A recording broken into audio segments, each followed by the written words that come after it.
Hey friends, welcome to this week's episode of Hump Day Home Tips with your homegirl Amanda.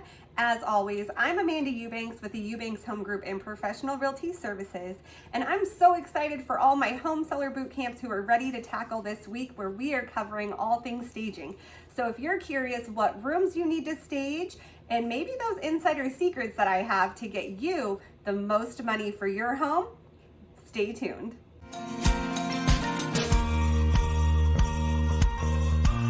Today I'm covering my top 3 staging must-dos.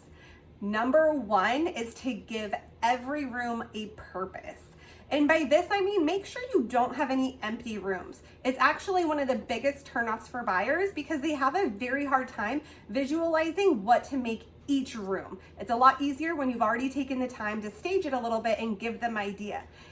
They're not buying a house necessarily. Buyers are buying a lifestyle. So the more that they can envision themselves in your home, the better it's going to be. So an example of this is if you have an empty room or maybe a loft, what you can do, and this is the highest thing you can do right now, is turn it into a slight home office. Add a rug, a desk, a chair, and maybe a bookshelf, something like that. This is going to give the buyers an idea of what they can do with that space rather than them having to figure it out on their own.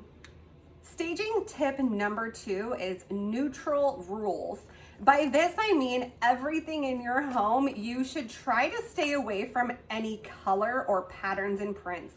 As buyers are coming through, it's a lot easier for them to go, oh, this is already a neutral palette, I can add to this, rather than them thinking, oh my gosh, I'm gonna have to paint this, I'm gonna have to get new curtains because maybe there's outdated curtains in your home.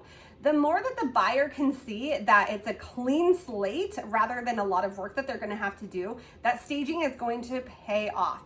So if you have like your kids' room like me with Anna and Elsa and unicorns and mermaids, one thing you can do is just go simple, go with a flat white bedding, white bath towels, anything like that is going to give it a much more neutral effect that's going to attract a home buyer's eye and make it a lot more appeasing when we're looking at our photos online, and that's where home buyers all start.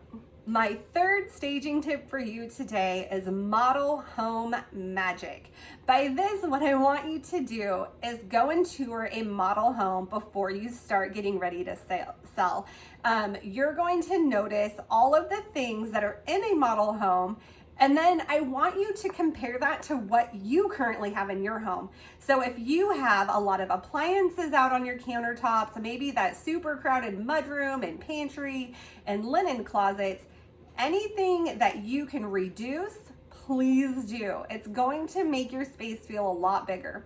The other thing with model homes that you want to pay attention to is how they have their furniture arranged. A lot of times it's going to be a lot more of a conversational setting rather than having your recliner set up right in front of the TV. So what you can do is if there's any bigger furniture items, try to move those out of your home, at least for pictures in the showings. And then of course, when those things are done, you can move them back in.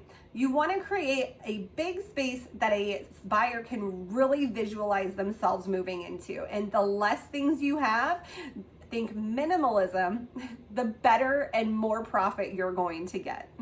So to wrap that all up, the 3 tips are: give every room a purpose, neutral rules, and model home magic. This is Home Seller Bootcamp Week 2. Thank you so much for tuning into this week's episode of Hump Day Home Tips. And if you're ready to get started with your Home Seller Bootcamp, send me a message or give me a call, and I am more than happy to answer any of your questions and get your bootcamp started. Have a great day, everybody. Happy Hump Day.